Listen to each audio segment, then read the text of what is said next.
Suppose we wish to conduct a t-test with sample statistics provided, and here's how. For example, we'll take the claim to the average of a population to be 10, and let's suppose we collected a sample whose average was 12. The sample standard deviation was computed to be about 3.7, and we collected 10 observations. Because our sample average is greater than the claim, let's say that we believe the true population average is actually greater than the claim. So this is our example, and this is how you may conduct a t-test with this information on the calculator.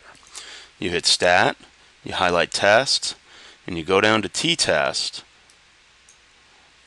You highlight Stats and hit Enter, and then you start typing in the information.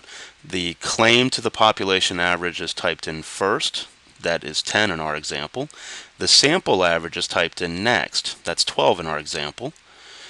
The sample standard deviation is typed in after this, and we have 3.7 in our example.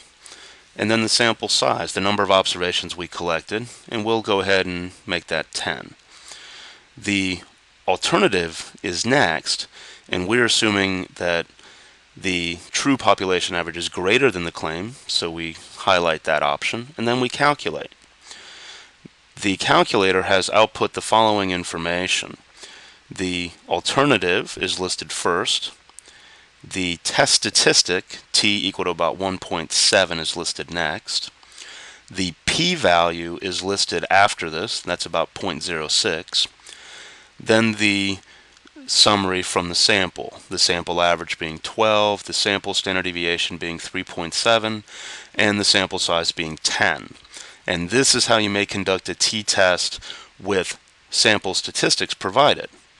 If you want to see a picture of this situation, you may do this as well on the calculator, and here's how. You hit Stat, go under Test, and go to t-test, and then you scroll down to the bottom where it says Draw, which is right here. And as soon as you highlight the word Draw, you'll hit Enter, and we will see a picture. So here we have a t-distribution with 9 degrees of freedom. The test statistic is listed here. The p-value is listed here. This area shaded represents the p-value. Where to start shading is represented by the test statistic provided here. And this is how you may conduct a t-test with statistics on the TI-8384 calculator.